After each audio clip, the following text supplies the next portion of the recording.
बच्चों, मैं आपकी उर्मिला टीचर आप सभी का स्वागत करती हूँ। अभी हम पढ़ेंगे इको, इसका चैप्टर 2 मूलभूत ख्याल और संकल्पनाएं। ये आज हम पढ़ने वाले हैं। कल हमने पढ़ा था 11 चैप्टर पढ़ा था। आज हम चैप्टर नंबर 2 स्टार्ट करने वाले हैं। इसमें मूलभूत ख्याल और संकल्पना है, यानी हमारे जो विचार होते हैं, ख्याल होते हैं, वो क्या क्या होते हैं और हम उन्हें पूरा किस प्रकार से कर सकते हैं। मानव के आर्थिक व्यवहार का अध्ययन अर्थशास्त्र में होता है, यानी मानव क्या करता है, किस प्रकार से करता है, ये संपूर्ण जो जानकारी होती है वो हमारे अर्थशास्त्र के अंतर्गत ही आती है। इसकी शुरुआत में तो कई ख्याल ऐसे थे जिसको समझ लेना अनिवार्य भी है, यानी उनको समझने के बाद ही हम अर्थशास्त्र की जानकारी प्राप्त कर सकते हैं। वे ख्याल बार बार में उपयोग में आते हैं। शुरुआती दौर में इन शब्दों को मूलभूत ख्यालों की स्पष्ट समझ प्राप्त करने से अर्थशास्त्री को शेष अध्ययन सरल और समझने योग्य बनेगा। अगर व्यक्ति की आर्थिक जो प्रक्रिया है उसकी अगर संपूर्ण जानकारी प्राप्त करते हैं तो वह समझने में, हमारे लिए उसका अध्ययन करने में हमारे लिए काफ़ी आसानी हो जाती है।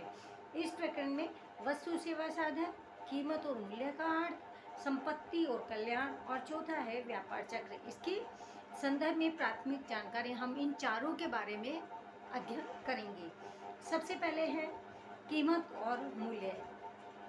दैनिक व्यवहारिक जीवन में हम कीमत मूल्य को लगभग पर्यायवाची, यानी कीमत और मूल्य, इसको हम करीब करीब पर्यायवाची के रूप में जानते हैं कि कीमत भी होती है पैसा और मूल्य भी, इसका मतलब होता है पैसा।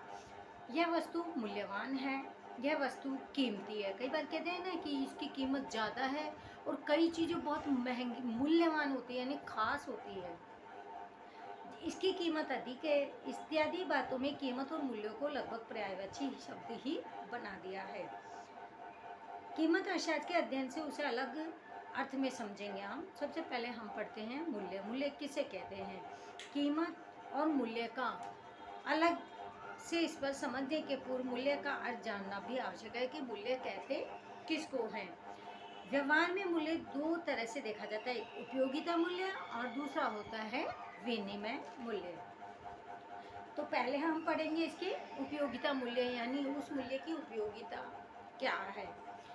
वस्तु मानव जीवन के लिए वह कितनी उपयोगी है, यानी हमारे जीवन में वस्तुओं का उपयोग कितना है, यह उसकी उपयोगिता मूल्य, यह उसकी जो उपयोगिता होती है वो मूल्य के अनुसार दिखाई देती है। जैसे कि पानी, खुराक, सूर्य का प्रकाश, हवा इत्यादि, यह हमारे लिए काफ़ी उपयोगी मानी जाती है। दूसरा है विनिमय मूल्य। वस्तु या सेवा देकर उसके बदले में अन्य वस्तु या सेवा प्राप्त करना हो तो एक वस्तु के बदले में अन्य वस्तु की कितनी इकाई मिलेगी, यानी एक वस्तु की जगह में अगर दूसरी वस्तु को उपयोग में लिया जाए तो वह विनिमय मूल्य दर्शाता है। जैसे गेहूं के बदले में कितना चावल मिलेगा, ये क्या है? विनिमय मूल्य है, यानी लेने देने वाली वस्तुओं के मूल्य के अनुसार जो वस्तु ली और दी जाती है। उपयोगिता मूल्य और विनिमय मूल्य के बीच में संबंध, या इन दोनों में क्या संबंध होता है? वस्तु का उपयोगिता मूल्य हो तो विनिमय मूल्य होगा ही, ऐसा नहीं कहा जा सकता है, किंतु जिसका विनिमय मूल्य है उस वस्तु का उपयोगिता मूल्य निश्चित होगा। उपयोगिता है, उस पर किसी भी व्यक्ति या पीढ़ी का कोई नियंत्रण न हो, ऐसी वस्तु विनिमय मूल्य अत्यंत ही नीचा रहता है। उदाहरण सूर्य प्रकाश, हवा, पानी, यह ऐसा है इनका कोई मूल्य नहीं है, कम और ज़्यादा इनका विनिमय मूल्य कुछ भी नहीं होता कि एक के बदले में एक चीज़ ले ले। यह हमारे लिए उपयोगिता वाली वस्तु है। जिन वस्तु की कमी हो, पूर्ति पर बहुत कम लोगों का नियंत्रण हो, उस वस्तु की उपयोगिता मूल्य कम होने के बावजूद भी विनिमय मूल्य ऊंचा रहता है। जैसे सोना, चांदी, हीरा, माणिक, ये सभी लोग नहीं खरीद सकते, लेकिन फिर भी इनका मूल्य जो होता है वो ज़्यादा होता है, इनकी उपयोगिता ज़्यादा है, क्योंकि ये ऐसी चीज़ें हैं जो सिर्फ पैसे वाले लोग ही खरीद सकते हैं। इन वस्तु की कमी होने से उनका मूल्य फिर भी ऊंचा रहता है। कम है, ये इतनी ज़्यादा चीज़ें नहीं है। जैसे अभी सब्जी मार्केट में जाओ, फ्रूट्स मार्केट में जाओ, वो चीज़ें काफ़ी अवेलेबल है तो भी सस्ती है और उनकी सबको उपयोगिता भी होती है और कम और ज़्यादा उनकी कीमत भी होती रहती है। लेकिन ये जो सोना चांदी वगैरह है, इनकी उपयोगिता नहीं होने के बावजूद भी विनिमय मूल्य इनका ऊंचा ही होता है। उदाहरण, पानी का विनिमय मूल्य शून्य था, किंतु शुद्ध पानी, अब पानी है, एक हमारे एसएमसी से जो डायरेक्ट पानी आता है उसका मूल्य कुछ भी नहीं है, लेकिन वही पानी हम अगर स्वीट वाटर से, जैसे अपने आता ही है स्कूल में, मंगवाते हैं, तो उसकी पर बॉटल हमको 5 लीटर 10 लीटर पानी उस अनुसार उसकी कीमत चुकानी पड़ती है। उपयोगिता मूल्य और विनिमय मूल्य के अर्थ में रहे अंतर को समझने के बाद इस बात को ध्यान में रखना है कि अर्थशास्त्र में जहाँ जहाँ मूल्य शब्द का उपयोग हुआ है वह विनिमय मूल्य के संदर्भ में भी उपयोग में लिया जाता है। सॉरी, यानी वस्तु की जितनी ज़्यादा उपयोगिता होती है उसके अनुसार ही उनकी कीमत निश्चित होती है। अब है वस्तुएं और सेवाएं। वस्तुएं किसे कहते हैं? व्यक्ति अपनी तमाम आवश्यकता अलग अलग तरह से पूरा करने का प्रयास करता है। व्यक्ति की जो भी आवश्यकता है तो वो क्या करता है, उसको पूरा करने में लगा रहता है। जिन जो भौतिक विषयों द्वारा आवश्यकता संतुष्टि की जाती है उसे वस्तुएं कहते हैं। यानी ऐसी कौन सी वस्तुएं, चीज़ है जिनके द्वारा उनकी आवश्यकता पूरी होती है।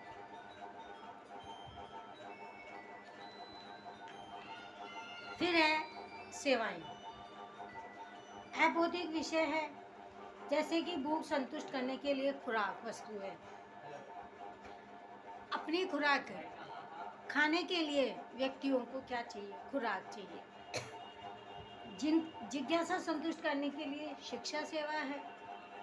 व्यक्ति की आवश्यकता भौतिक शारीरिक होती है और अभौतिक और मानसिक भी होती है। वह लोगों को जो वस्तुएं चाहिए वो शरीर के लिए भी चाहिए, और कई बार क्या होता है कि उनका मन मस्तिष्क ऐसा करता है वो ले चाहे उनको शरीर को आवश्यकता हो या नहीं हो। अब है वस्तुओं के प्रकार।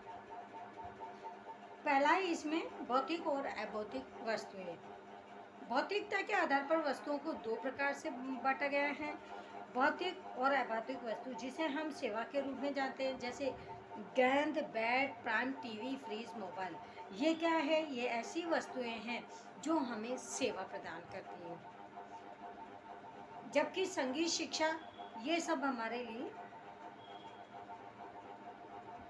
अभौतिक वस्तु, ये हमारे लिए भौतिक वस्तुएं होती है, और अभौतिक वस्तु हमारे लिए गेंद, बैट, प्राइम, टीवी, मोबाइल, ये सब हमारी अभौतिक वस्तुएं होती है। अगर हम इनका अंतर लिखना चाहें तो भी हम इनके 2 पॉइंट्स इसमें से बना सकते हैं। सर्वसुलभ और आर्थिक वस्तुएं। सर्वसुलभ यानी आसानी से जो प्राप्त हो जाती है। जिन वस्तुएं सेवा की पूर्ति पर किसी का अंकुश नहीं है, यानी उस पर किसी का रोक टोक नहीं हो। जो वस्तु या सेवा किसी को भी जब चाहे उसके प्रमाण में जितनी उसको चाहे और जब चाहे वो उसे प्राप्त कर सकता है, उसे कहते हैं सर्वसुलभ, यानी सभी प्रकार से आसानी से उसे प्राप्त हो सकती है। जैसे कि हवा, सूर्य प्रकाश। अब आपको जितनी धूप चाहिए, ऐसा थोड़ी उसकी कीमत चुकानी पड़ेगी। ये सर्वसुलभ वस्तु है जो सभी को आसानी से प्राप्त हो सकती है। हवा है, हमें जितनी ज़रूरत है उतनी आप हवा ले सकते हैं या कम। ऐसा कुछ भी नहीं है कि किसी को ज़्यादा मिलेगी या किसी को कम। ये सर्वसुलभ है। जिस वस्तु की पूर्ति पर नियंत्रण किया जा सके, उसकी कमी और उसके क्रय विक्रय किया जा सके, ऐसे तमाम वस्तु और सेवाओं को आर्थिक वस्तु या कमी वाली वस्तु भी कहा जाता है। फिर है टिकाऊ और नाशवान वस्तुएं, जो लंबे समय तक चलती है, और ये वो टिकाऊ होती है जो कुछ समय के बाद ही नष्ट हो जाती है, वो वस्तु होती है नाशवान। कई वस्तुओं का उपयोग करते उसका अंत हो जाता है, उसे नाशवान वस्तु कहते हैं। जबकि कई वस्तुओं का लंबे समय तक उपयोग किया जाता रहता है तो वो होती है टिकाऊ वस्तुएं। जैसे कि बिस्किट, दूध, फल, सब्जी, ये हमारी कैसी वस्तुएं होती है? नाशवान, यानी काम में लो नहीं तो ये खराब हो जाएगी। और टिकाऊ वस्तुएं कौन सी होती है? जूते, कपड़े, फ्रिज, टीवी, मकान, ये सब हमारी टिकाऊ वस्तुएं होती है। निजी और सार्वजनिक वस्तुएं। निजी यानी वस्तु की मालिकी जिस पर उसका खुद का अधिकार होता है, वह उसकी सार्वजनिक वह उसकी निजी वस्तु थी, यानी यह मेरी है, इसमें मेरा अधिकार है। उस वस्तु के उपयोग का निर्णय निजी व्यक्ति के अधीन है, यानी जिसकी वस्तु है उसका उपयोग भी वो अपने अनुसार ही करेगा।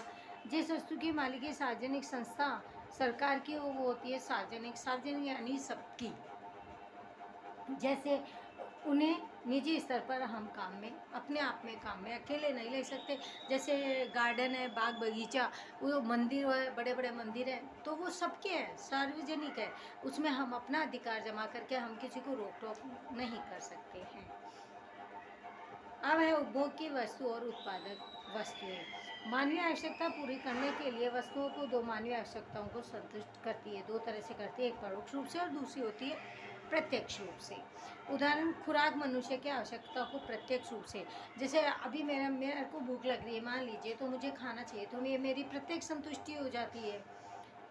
जबकि खुराक तैयार करने के लिए बर्तन परोक्ष रूप से। अब खाना ऐसे तो है नहीं मैं हाथ में लेके खा लूँगी, उसके लिए कुछ बर्तन चाहिए।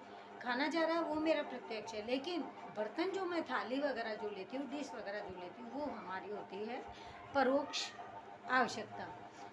कपड़े प्रत्यक्ष रूप से आवश्यकता को संतुष्ट करते हैं, लेकिन कपड़ा बनाने के लिए उपयोग में लिया जाने वाला कपास या धागा वगैरह जो भी काम में लिया जाता है वो हमारा होता है परोक्ष। अब है संपत्ति और कल्याण। संपत्ति, प्रोफेसर एडम स्मिथ ने अर्थशास्त्र की व्याख्या संपत्ति के शास्त्र के रूप में की है। वो बोलते हैं कि संपत्ति की वो कहते हैं कि जो वस्तु उपयोगी हो, कमी वाली हो यानी कम भी हो और उपयोग वाली भी हो, विनिमय योग्य हो यानी लेन देन करने वाली हो, जिस पर व्यक्ति की मालिकाना संभव ही उसे संपत्ति कहते हैं। यानी ऐसी वस्तु जिस पर लेन देन भी किया जा सकते हैं और बहुत उपयोगी भी हो लेकिन कम होती है, ऐसी वस्तु को क्या कहते हैं? संपत्ति। एज एग्जाम्पल जैसे आपका मकान। संपत्ति में उपयोगिता का गुण रखते हैं। संपत्ति की व्याख्या के आधार पर उन्होंने नीचे निष्कर्ष निकाले हैं। मानवीय आवश्यकताओं को पूरी करने संतुष्ट करने का गुण, यानी मनुष्य की जो भी आवश्यकता है उन्हें पूरा करने का जो गुण होता है वो होता है संपत्ति। दूसरा है उसकी कमी होनी चाहिए। वस्तु में उपयोगिता का गुण होने के साथ उसमें कमी का भी गुण होना चाहिए, क्योंकि कमी वाली वस्तुओं में ही विनिमय होता है। जो वस्तु नहीं होगी, कम होगी, तभी तो हम किसी को लेंगे या देंगे। सर्वसुलभ यानी जो आसानी से जो वस्तु मिल जाती है उसे संपत्ति भी नहीं कह सकते, क्योंकि तो आराम से सबको मिल रही है, उसका विनिमय भी नहीं कर सकते और लेन देन भी नहीं कर सकते। अब तो आप सूर्य के प्रकाश को, हवा को, इनको हम लेन देन नहीं कर सकते। फिर है भौतिक अथवा बाह्य रूप धारण करते हैं। संपत्ति भौतिक बाह्य रूप रखने वाली होनी चाहिए। व्यक्ति में निहित ज्ञान, समझ, कला यह संपत्ति नहीं है। ये एक नॉलेज है, व्यक्ति की कला है। ये ऐसी संपत्ति नहीं जिनको वो स्टोर करके रखे, बल्कि अगर वो किसी को बांटते हैं तो उनका ज्ञान बढ़ता है। शिक्षा को भी नहीं रख सकते, ज्ञान, संगीत, ये सब ऐसी वस्तुएं, ऐसी ज्ञान की चीज़ें जिससे कि हम इसको संपत्ति नहीं कह सकते, क्योंकि इनका विनिमय नहीं हो सकता, लेना देना। हम सिखा सकते हैं लेकिन हम किसी को दे नहीं सकते। विचार करने की शक्ति, विचार करने की शक्ति गुण है, संपत्ति नहीं है। सोचना, ये हमारी संपत्ति थोड़ी, ये तो हमारा विचार है, उसका हस्तांतरण नहीं हो सकता, हम किसी को दे भी नहीं सकते। हमारी सोची हुई बात हम किसी को कैसे दे, बस बता सकते हैं अपने विचारों को। वैज्ञानिक ने एक खोज करी, उसे एक निश्चित स्वरूप में पेश कर उस पर अपनी मालिकी संभव है, उसकी संपत्ति बन सकती है। अगर हम कोई नया खोजबीन करते हैं, कोई काम करते हैं, तो वो हमारी संपत्ति, उसका राइट हमारा ही है, उसका किसी और का निजी हक नहीं हो सकता। विनिमय योग्य होनी चाहिए। जो वस्तु उपयोगी हो किंतु विनिमय पात्र नहीं हो, यानी लेना देना नहीं हो सकता उसका, तो वो संपत्ति भी नहीं मानी जा सकती। संपत्ति के लक्षण है विनिमय क्षमता, यानी विनिमय क्षमता अगर है तो ही वो संपत्ति मानी जाती है।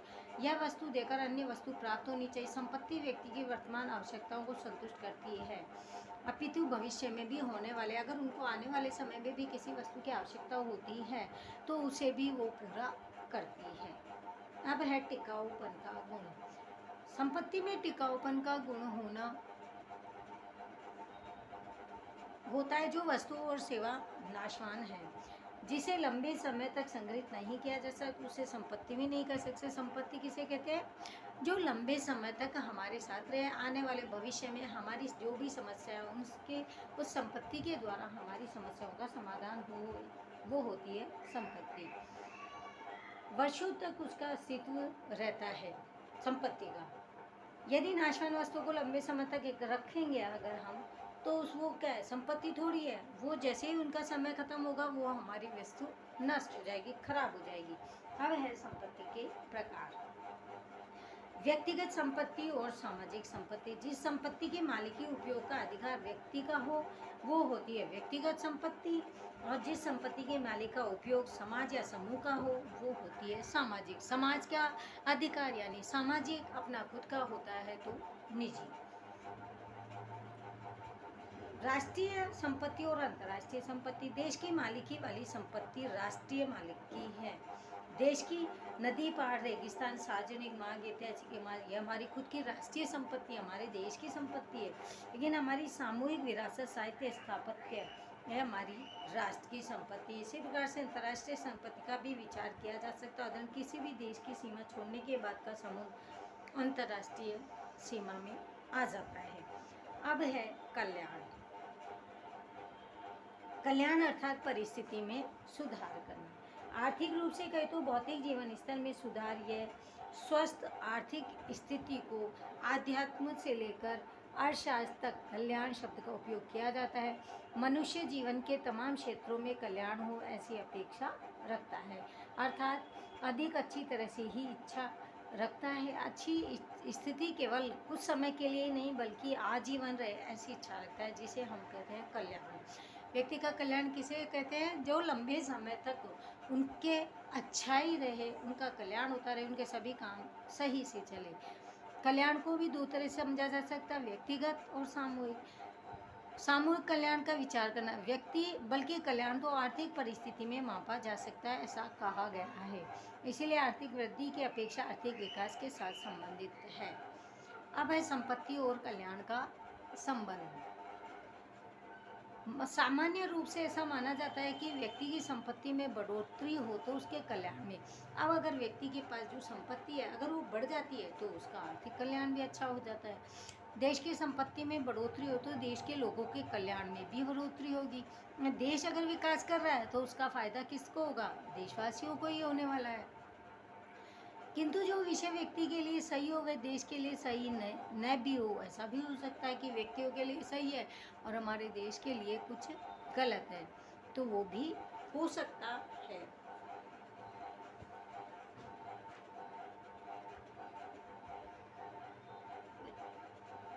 ऊपर दर्शाए कल्याण का संबंध आय के बंटवारे के साथ है, यानी आय किस प्रकार से लोगों की में बांटी जाती है। अगर आय इक्वल है तो सभी का कल्याण भी सही है, और नहीं तो अगर उसमें फर्क है, परिवर्तन होता है, तो लोगों के जीवन में भी परिवर्तन होता है। कल्याण को प्रजा के सामाजिक सांस्कृतिक मूल्यों के साथ जोड़ा जाए तो संपत्ति और कल्याण का सीधा संघर्ष मापा नहीं जा सकता। अब हम पढ़ेंगे उत्पादन के साधन। मनुष्य की आवश्यकताएं असीमित होती है, मर्यादित होती है, यानी बहुत सारी होती है। एक पूरी करो दूसरी चालू होती है, दूसरी पूरी करो तीसरी चालू होती है। इन आवश्यकताओं की पूर्ति के लिए वस्तु और सेवाओं का उत्पादन भी किया जाता है।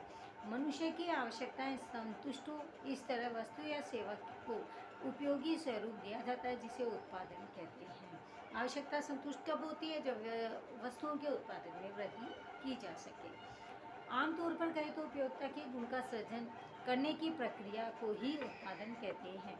उदाहरण, लकड़ी के स्वरूप में परिवर्तन करके कुर्सी बनाने में उसमें निहित उपयोगिता बढ़ाता है। इस प्रक्रिया को ही उत्पादन कहते हैं। तथा तुष्टि गुण के सर्जन की प्रक्रिया में जो मदद रूप हो उसे हम साधन कहते हैं, यानी जो वस्तु इसमें उत्पादन में जो काम में ली जाती है वो होती है साधन। उत्पादन के मुख्य 4 साधन हैं: जमीन, पूंजी, श्रम और नियोजन। राष्ट्र के कुल वार्षिक उत्पादन का आधार उत्पादन के इन 4 साधनों पर ही टिका हुआ होता है। अगर आर्थिक विकास करना है तो उनके पास भूमि भी होनी चाहिए, श्रम भी होनी चाहिए, पूंजी भी होनी चाहिए और नियोजन यानी पैसा लगाने की उनमें क्षमता भी होनी चाहिए। अब सबसे पहले उत्पादन में मदद रूप खनिज, खान, पहाड़, नदी, गर्मी, तमाम को जमीन कहा जाता है। ये सब चीज़ें कहाँ मिल रही है? ये जमीन पे मिल रही है।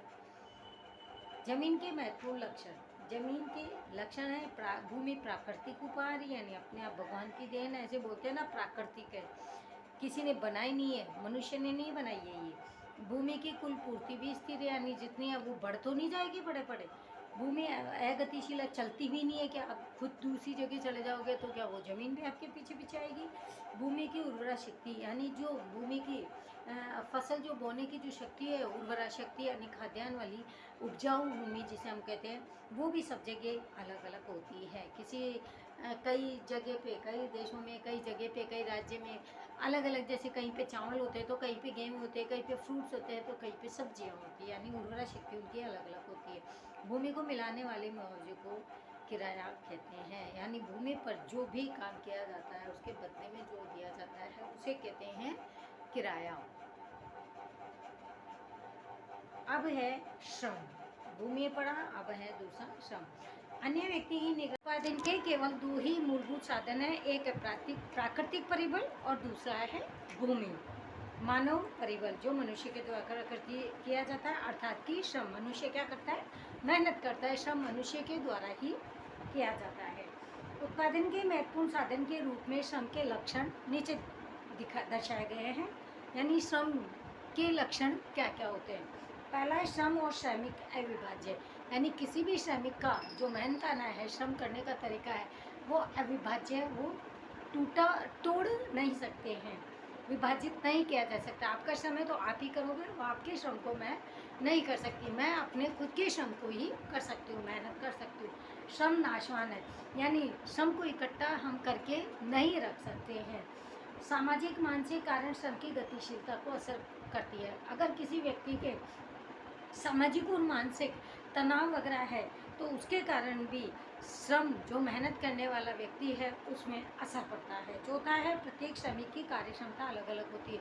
जो व्यक्ति सब अलग अलग व्यक्ति होती है मेहनत करने वाले, तो सब में व्यक्तियों में कार्य करने की क्षमता भी अलग अलग होती है। कोई 2 घंटे कर सकता है, कोई 5 घंटे, कोई 10 घंटे। श्रम की पूर्ति का आधार जनसंख्या पर है, यानी व्यक्ति जनसंख्या श्रम तो करता है लेकिन उसकी पूर्ति वो किसके लिए करता है, मेहनत जनसंख्या के लिए।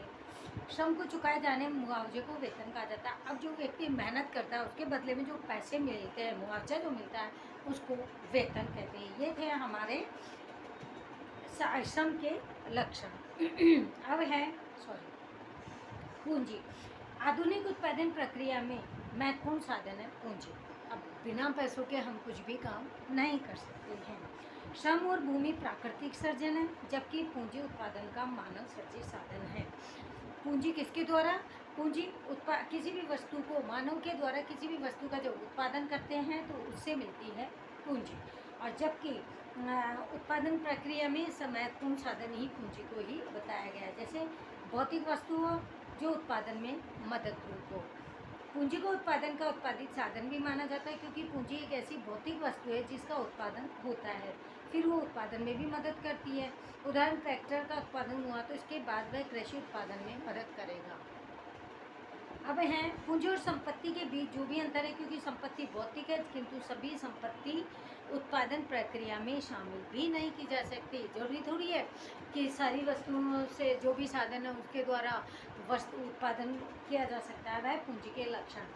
उत्पादन का मानव सर्जित जो उत्पादन, पूंजी के लक्षण क्या है, पूंजी के द्वारा मानव सर्जित, मनुष्य के द्वारा, अगर पूंजी किसी ने लगाई है तो मनुष्य के द्वारा उसमें उत्पादन किया जा सकता है। उत्पादन का सबसे अधिक गतिशील साधन है।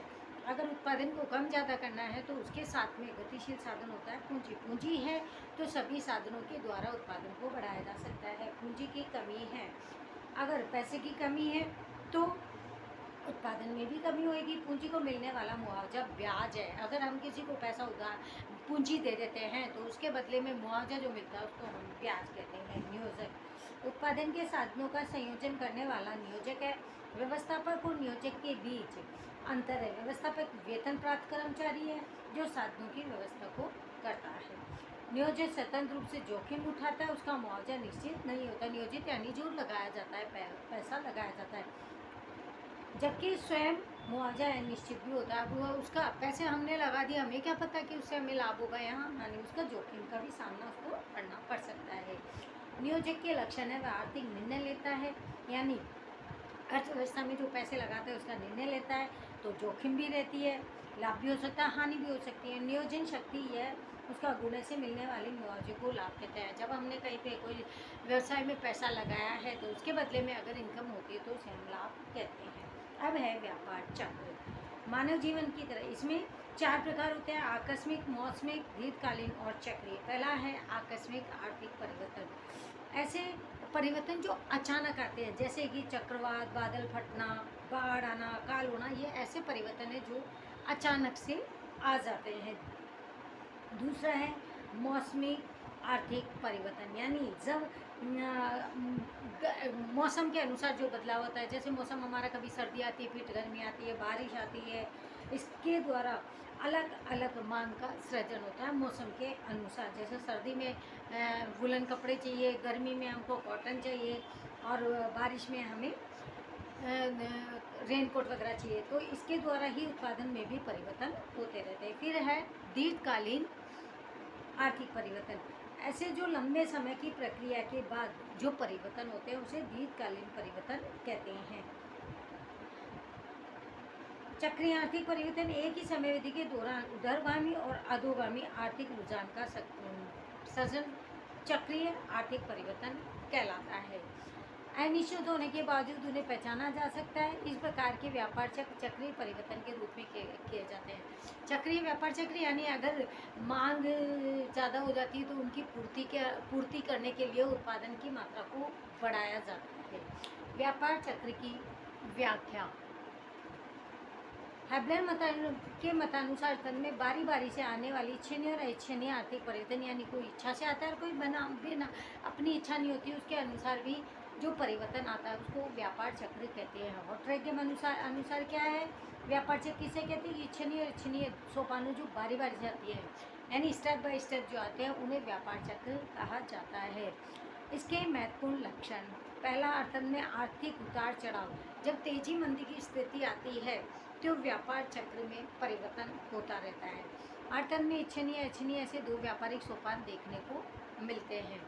कई बार हमारा मन नहीं करता तो भी हमारे पास काम धंधा ही नहीं होता, ये होता है अइच्छनीय, और इच्छा से जैसे हमें काम करने का खुद का ही मन नहीं होता। तीसरा है मूलभूत रूप से अर्थन में उपभोग के परिणाम स्वरूप उत्पन्न मांग में परिवर्तन होता रहता है। और चौथा है व्यापार चक्रीय उतार चढ़ाव समान समय के अंतर में उत्पन्न ही नहीं होता। अब है व्यापार चक्र के सोपान। ये हमारे 4 सोपान है। सबसे पहले है तेजी। व्यापार चक्र के इस सोपान में व्यापार प्रवृत्ति उच्चतम कक्षा पर होती है, यानी सबसे ऊंचे सोपान पर जो व्यापार होता है सबसे उच्च शिखर पर होता है। यह मांग और उपभोग के ऊंचे दर के कारण अर्थतंत्र में लाभ की स्थिति होती है। जितनी ज़्यादा मांग होगी, जितनी ज़्यादा लोगों की चीज़ों की आवश्यकता होगी, उसके अनुसार व्यापार में लाभ होता है और उसके अनुसार ही पूंजी भी लगाई जाती है और रोजगार भी का दर भी ऊंचा होता है जब तेजी आती है तब। और गिरावट आती है तो लाभ की अपेक्षा में पूंजी निवेश बढ़ता जाता है, यानी पूंजी तो लगती रहती है और लाभ कम होता है। साधनों की मांग बढ़ने से उनकी कीमतें बढ़ने लगती है। जितने ज़्यादा साधन की आवश्यकता होगी उतनी ज़्यादा कीमत बढ़ जाएगी, जिससे उत्पादन खर्च में बढ़ोतरी होने से लाभ घटने लगता है। क्योंकि उत्पादन खर्च भी ज़्यादा होगा तो जो हमें लाभ मिल रहा था उसकी दर अब कम हो जाती है। दूसरे लोगों का उपभोग घटने पर बढ़ने से अर्थन में कमजोरी देखने को मिलती है। लोग भी महंगी वस्तु होती तो कौन खरीदता, वो भी थोड़ा सा कम खर्च करने लग जाते हैं, यानी उनकी भी मांग कम होने लगती है, उपभोग में कमी होती है। नए पूंजी निवेश के लिए कोई आकर्षण, जब व्यापार में किसी प्रकार का कोई लाभ नहीं होता है तो जो पूंजी निवेश करने वाले हैं उनमें आकर्षण भी नहीं रहता है।